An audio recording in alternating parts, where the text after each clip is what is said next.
ہے، اپنی امت ہے محمد کو پیاری ساری، اپنی امت ہے محمد کو پیاری ساری۔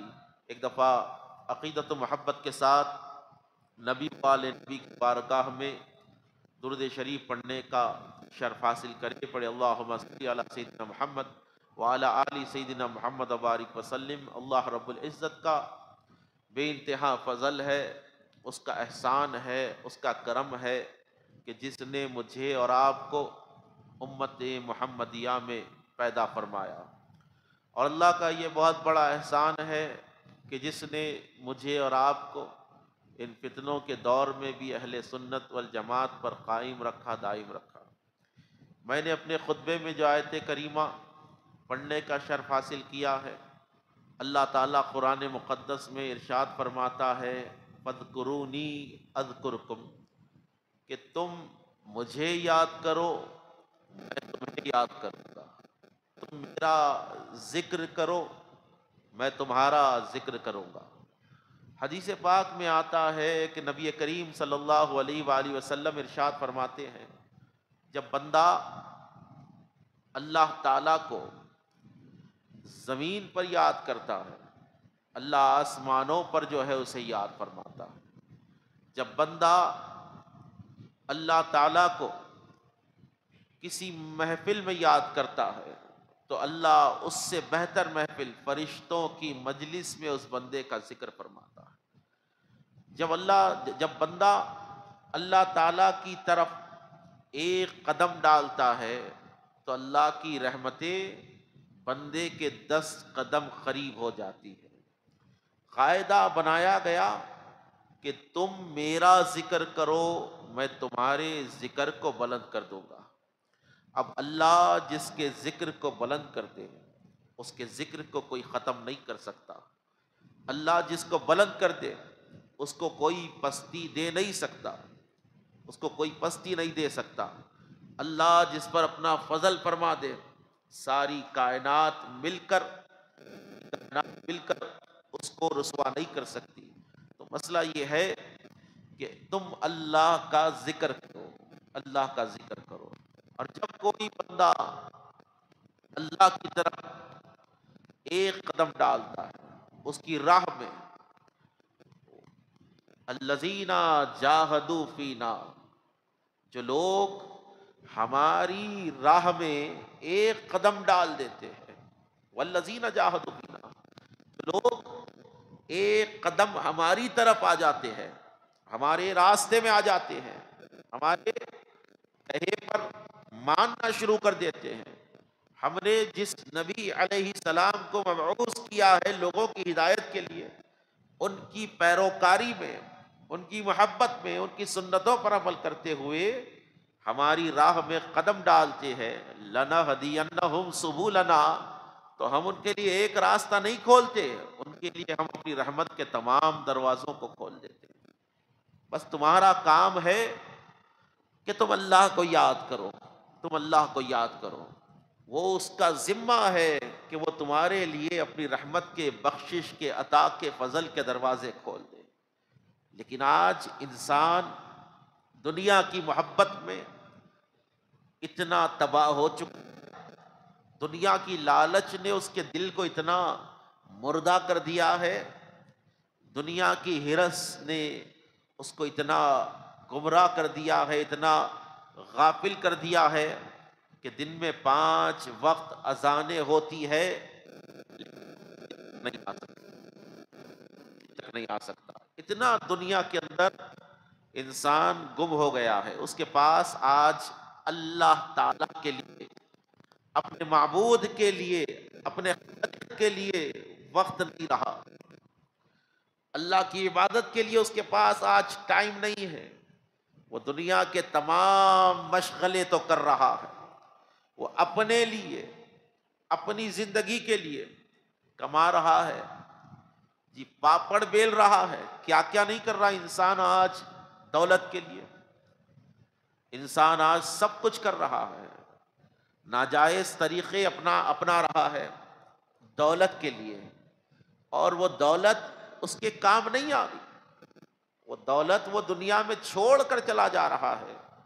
مولا علی شیر خدا رضی اللہ تعالیٰ عنہ ارشاد فرماتے ہیں کہ انسان کتنا غافل ہے، انسان جو ہے کتنا بے وقوف ہے، جو دولت وہ زندگی تمام جمع کرتا ہے وہ تو اس کی ہو نہیں سکتی، وہ لوگوں کے لیے چھوڑ کر چلا جاتا ہے۔ آپ کتنی بھی دولت کما لیں، کتنے بھی محل آپ بنا لیں، وہ آپ کو جو ہے تھوڑی دیر کے لیے تسکین تو دے سکتے ہیں، لیکن آپ کے جانے کے بعد وہ کسی اور کی وراثت ہو جائے گی۔ حضرت ابراہیم بن ادھم رضی اللہ تعالیٰ عنہ ایک بہت بڑے بزرگ گزرے، شاہ بلخ کے بادشاہ تھے، سلطان تھے، تخت پر بیٹھے ہوئے ہیں، یکایک آپ کے دربار میں لوگوں کی صفوں کو چیرتا ہوا ایک شخص گھوڑے پر سوار ہو کر آیا، گھوڑے پر سوار ہو کر آیا اور حضرت ابراہیم بن ادھم سے مخاطب ہو کر کہنے لگا کہ اے ابراہیم، یہ کرائے کے کمرے میں کیا کر رہا ہے؟ یہ کرائے کے کمرے میں کیا کر رہا ہے؟ بادشاہ بڑا حیران و پریشان ہو گیا، ہزاروں کا مجمع اس محل میں موجود ہے اور لوگ بھی حیران ہو گئے، یہ کیسا شخص ہے جو محل کو کرائے کا کمرہ کہہ رہا ہے؟ یہ کرائے کے کمرے میں سرائے میں کیا کر رہا ہے؟ بادشاہ نے کہا یہ سرائے ہے، یہ تو میرا محل، یہ میرا محل ہے، یہ بیٹھی ہوئی میری رعایا ہے۔ وہ کہنے لگا کہ ابراہیم یہ بتا، تجھ سے پہلے اس تخت پر کون بیٹھتا تھا؟ کہا کہ میرے والد بیٹھتے تھے۔ کہا کہ ان سے پہلے کون بیٹھتا تھا؟ میرے دادا بیٹھتے تھے۔ کہا اس سے پہلے بادشاہ کون؟ کہا کہ میرے پردادا تھے۔ تو وہ گھڑ سوار جو سواری پر بیٹھا ہوا تھا کہنے لگا پھر میں اس کو محل کیوں کہوں، یہ تو ایک کرائے کا کمرہ ہے، ایک آ رہا ہے دوسرا بیٹھ رہا ہے، ایک جا رہا ہے پھر دوسرا آ رہا ہے، یہ کرائے کا کمرہ ہے۔ وہ سوار پلٹا اور چلا گیا۔ جب اس سوار کا پیچھا کیا گیا، آگے جا کر حضرت ابراہیم بن ادھم نے اس سوار کا تعاقب کیا اور کہا کہ آپ کون ہیں؟ تو آپ نے کہا کہ میں خضر علیہ السلام ہوں، میں خضر ہوں، حضرت خضر۔ تو عرض کرنے کا مقصد یہ ہے کہ ہم اللہ کو کہاں پر ڈھونڈنا چاہتے ہیں؟ نرم بستروں کے اوپر سو کر، بس جی ہم اللہ کو عیش و عشرت میں ڈھونڈ رہے ہیں، اللہ تعالیٰ کو دل میں دنیا کی محبت ڈال کر ہم یہ سمجھ رہے ہیں کہ ہم اللہ کو پالیں گے، ہم اللہ کو پالیں گے۔ ابراہیم بن ادھم سو رہے ہیں، اوپر آپ کے چھت پر کسی کے دوڑنے کی آواز آئی، دوڑنے کی آواز آئی رات کے اندھیرے میں۔ آپ پریشان ہو گئے کہ میرے خاص کمرے کے اوپر کون آدمی ہے جو اس وقت دوڑ رہا ہے؟ کہا کہ کون ہے جو اتنی رات کو میرے محل کے اوپر بھاگ رہا ہے؟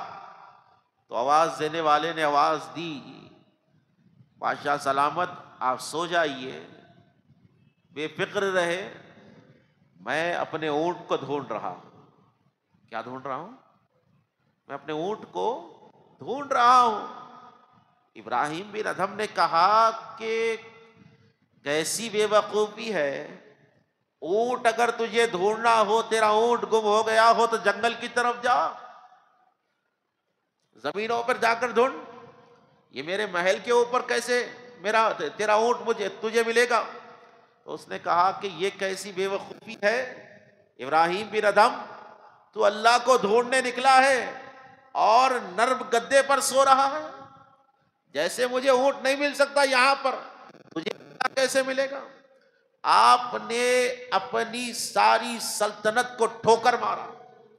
ایک عرصہ گزر گیا، جو بادشاہ زیب و زینت والے کپڑے پہنا کرتا تھا، جس کے پاس جو ہے دولت کے انبار خزانے جس کے ہاتھوں میں تھے، وہ بادشاہ ٹاٹ کے کپڑے پہن کر جنگلوں میں اپنی زندگی کو بسر کر رہا تھا۔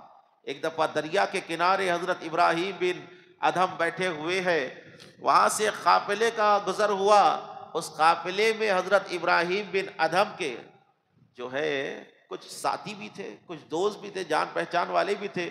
آپ نے جب حضرت ابراہیم بن ادھم کو دیکھا تو بڑے حیران ہو گئے، کہا کہ آپ تو بادشاہ تھے، سلطان تھے، عیش و عشرت میں زندگی گزر رہی تھی، یہ فقیری میں کیا مل رہا ہے؟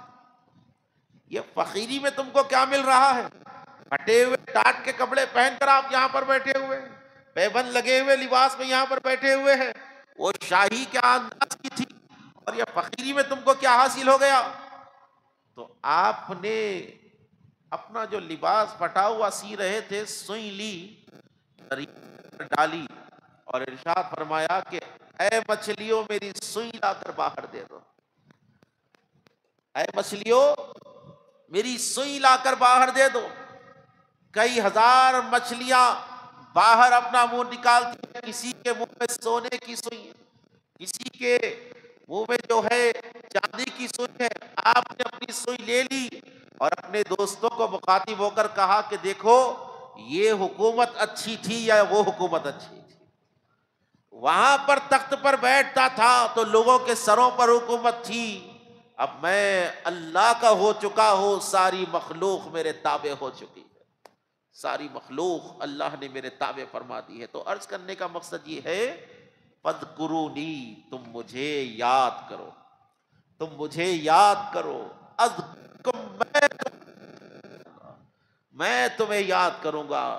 جب کوئی بندہ مومن رکعت باندھتا، اللہ اکبر، اللہ اکبر، جب آپ یہاں پر رکعت باندھے آپ کی یاد وہاں پر شروع ہو گئی، آپ سجدے میں گئے، سبحان ربی العالی، سبحان ربی العالی، آپ یہاں پر تسبیح پڑھ رہے ہیں، وہاں پر وہ صدا پر صدا دے رہا ہے، لبیک یا عبدی، اے میرے بندے میں تیرے لیے حاضر ہوں، میں تیرے لیے حاضر ہوں، میں تیرے لیے حاضر ہوں۔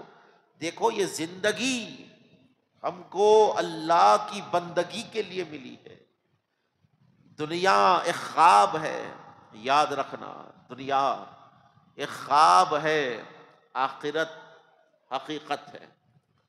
آپ میں یہاں پر مسافر کی طرح ہے، اور کوئی مسافر، آپ سفر کرے ہوں گے، جب ٹرین کسی اسٹیشن پر رکتی ہے تو مسافر جو ہے وہی چیز خریدتا ہے، وہی چیز استعمال کرتا ہے جو اس کے لیے کافی ہو۔ وہ جو ہے پلیٹ فارم کے اوپر بستر پر نہیں سو جاتا، بولے بس یہیں رہنا ہے، کیونکہ مسافر کو معلوم ہوتا ہے کہ مجھے یہاں سے نکلنا ہے، بس میں تھوڑی دیر کے لیے یہاں پر آیا ہوا ہوں۔ تو اللہ رب العزت نے انسان کو کچھ وقت مقررہ کے لیے دنیا میں بھیجا ہے، اور کہا کہ تم دنیا میں جاؤ، میں تم کے دیکھوں گا، الذی خلق الموت والحیات لیبلوکم ایکم احسن عملا، جس نے، اللہ کی ذات وہ ہے جس نے زندگی اور موت کو اس لیے پیدا کیا کہ وہ دیکھے کہ کون بہترین عمل کرنے والا ہے، کون بہترین عمل کرنے والا ہے۔ تو کامل انسان وہ ہے، بہترین انسان وہ ہے جو اپنے رب کی اطاعت میں اپنی زندگی کو گزارے، اللہ کی اطاعت میں اپنی زندگی کو گزارے۔ دنیا کا کوئی رسوخ آپ کے کام آنے والا نہیں ہے، دنیا کی کوئی دولت آپ کے کام آنے والی نہیں ہے۔ آپ کے پاس کروڑوں اربوں روپے بھی ہو تو آخری میں ایک ہی چیز پر آپ کی امید آ کر رک جاتی ہے، جب ڈاکٹرز کہتے ہیں کہ بھائی ہمارا کام جتنا تھا ہم نے کر دیا، اب دعا کیجیے آپ۔ جب آپ دل سے پکارتے ہیں مولا میری دولت نے میرا ساتھ چھوڑ دیا، میرے رسوخ، میرے رشتہ داروں نے میرا ساتھ چھوڑ دیا، میرا گھمنڈ ختم ہو گیا، میرا فخر ختم ہو گیا، اب میں ایک بے جان لاش کی طرح پڑا ہوا ہوں، میں بیماری کی حالت میں ہوں، تو مجھ پر اپنا فضل فرما۔ دیکھو وہاں پر کیسے لمحے ہیں جب انسان ساری زندگی دنیا دنیا دنیا کر رہا ہے، وہ دنیا تو اس کو بیماری سے شفا بھی نہیں دلا سکتی، بیماری سے شفا نہیں دلا سکتی دنیا، یہ دنیا کی دولت، فضل اللہ کے ہاتھ میں، فضل اللہ کے دست قدرت میں۔ حضرت موسیٰ علیہ السلام اللہ کی بارگاہ میں عرض کرنے لگے کہ مولا میرے پیٹ میں درد ہو رہا ہے، میرے پیٹ میں درد ہو رہا ہے۔ کہا کہ موسیٰ فلاں جھاڑ کے پتے کھا لو کم ہو جائے گا، جھاڑ کے پتے کھا لو کم ہو جائے گا۔ وہ گئے، اس جھاڑ کے پتے کھائے، شفا ہو گئی۔ پھر اتفاقاً کچھ عرصے کے بعد حضرت موسیٰ علیہ السلام کو پیٹ میں درد ہوا، پھر اسی جھاڑ کے پاس گئے، پتا کھائے، شفا نہیں ہوئی، پھر کھائے، شفا نہیں ہوئی۔ کہا کہ مولا اس جھاڑ کا پتا جب میں نے پہلی بار کھایا تھا تو شفا ہو گئی تھی، اب نہیں ہوتی۔ کہا کہ موسیٰ جب تو نے پہلی بار اس جھاڑ کا پتا کھایا تھا تو تجھ کو اس جھاڑ کے پتے پر نہیں ہم پر یقین تھا، اب تیرا یقین اس پتے پر آ چکا ہے۔ تو عرض کرنے کا مقصد یہ ہے سبب کے اوپر یقین نہ کرو، مسبب الاسباب پر یقین کرو، اللہ کی ذات پر، سبب بنانے والے پر یقین کرو۔ یہ مت کہو کہ یہ میں نے کر دیا، یہ کہو کہ اللہ کے فضل سے میں نے کیا ہے۔ یہ مت کہو کہ میں نے اتنا کمایا، اتنی دولت میرے پاس ہے، بلکہ یہ کہو کہ اللہ کا فضل میرے پاس ہے، اللہ کی عطا میرے پاس ہے۔ ارے آپ کون ہیں؟ میں کون ہوں؟ ہم تو خاک ہے، خاک ہماری اصلیت ہے، خاک سے ہمارا وجود ہے۔ کیا ہے ہم؟ آنکھوں سے گندگی بہتی ہے، ناک سے گندگی بہتی ہے، کانوں سے گندگی بہتی ہے، منہ سے باس آتی ہے، ہم کون ہیں؟ یہ تو اس کا کرم ہے کہ ہم جیسوں کو اس نے اس لائق بنایا کہ ہم تسبیح کے اوپر اس کا پاک نام پڑھ سکتے ہیں۔ یہ بہت بڑی اس کی عطا ہے، اس نے ہم جیسوں کو نبی کریم کے صدقے میں اتنا لائق بنایا ہے کہ ہم اس کی عبادت کرتے ہیں۔ اس نے اپنے دربار کی حاضری ہم جیسے نکمے بندوں کے لیے رکھی ہے۔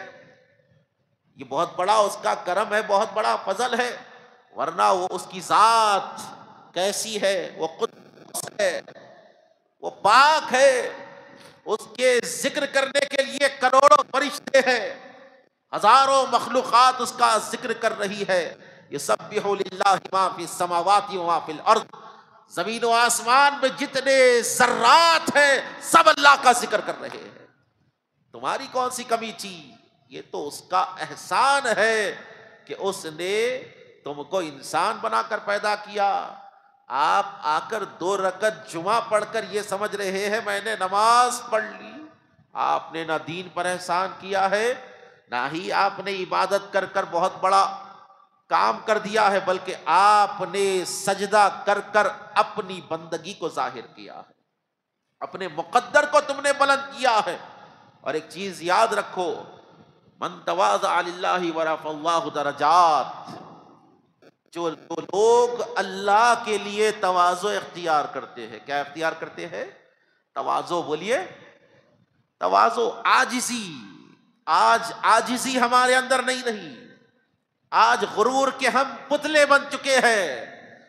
ہر انسان کو کچھ نہ کچھ غرور ہے، کوئی پڑھا لکھا ہے تو اپنی ڈگریوں پر غرور کر رہا ہے، کوئی خوبصورت ہے تو اپنے حسن کے اوپر اس کو غرور ہے جی، کوئی دولت مند ہے اس کو اپنی دولت کے اوپر، جاگیروں کے اوپر غرور ہے، کوئی طاقت والا ہے تو اس کو اپنی طاقت پر غرور ہے۔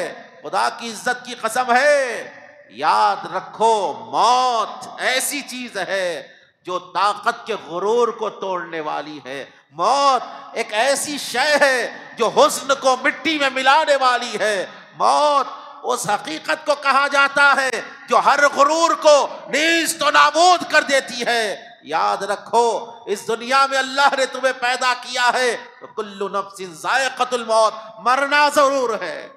جب مرنا ضرور ہے تو غرور کس بات کا ہے، فقر کس بات کا ہے، تکبر کس بات کا ہے؟ تواضع اختیار کرو، تواضع اختیار کرو۔ اللہ نے تمہیں دولت دی ہے تو غریبوں کا کام کرو، غریبوں کا ساتھ دو، قوت دی ہے تو مظلوموں کی مدد کرو، ظالموں سے الجھ جاؤ، اللہ تعالیٰ نے اگر تم کو تعلیم دی ہے، علم دیا ہے، تو وہ علم سے جو ہے، جو قوم جاہل پھر رہی ہے اس قوم کے سینوں میں جو ہے علم کی روشنی کو منور کرو۔ تو آج ہمارے اندر غرور آ چکا ہے، ہر آدمی کو کسی نہ کسی چیز کا غرور ہے، ہر آدمی کو غرور ہے۔ بولو ایسے بندے کو غرور کرنا کیسے زیب دے سکتا ہے، کیسے زیب دے سکتا ہے جس کی حقیقت خود خاک ہو؟ تکبر کیوں، کس لیے؟ حضور نبی کریم ارشاد فرماتے ہیں، اللہ فرماتا ہے کہ تکبر اللہ تعالیٰ کی چادر ہے۔ تکبر اللہ کو زیب دیتا، بس اللہ کی چادر ہے۔ جس نے تکبر کیا، جس نے تکبر کیا، اس نے اللہ کی چادر کو چھیننا چاہا، اللہ اسے انتقام لے گا۔ تو تکبر چھوڑ دو، اپنے نبی علیہ السلام کی زندگی کو دیکھو۔ حضور آقا سید عالم علیہ الصلوۃ والسلام کے پاس جو شخص آتا، حضور اس سے مسکرا کر ملتے تھے، محبت سے ملتے تھے۔ آپ صحابہ اکرام کی زندگیوں کو دیکھ لو، محبت سے وہ ملا کرتے تھے۔ آپ جو ہے اہل بیت اطہار کی زندگیوں کو دیکھ لو، دیکھ لو آپ۔ میں آپ کو ایک چیز بتاتا ہوا اپنی تقریر کو حاصل کلام کی طرف لے جا رہا ہوں۔ جو سن رہے ہیں درود شریف کا نذرانہ پڑھے، اللہم صلی علی۔ درود شریف پوچھ رہا ہوں، چندہ نہیں مانگ رہا ہوں، ذرا زور سے درود پڑھیے آپ۔ حضرت امام زین العابدین رضی اللہ تعالیٰ عنہ، امام حسین کے فرزند امام زین العابدین رضی اللہ تعالیٰ عنہ، آپ کے گھر ایک شخص آیا،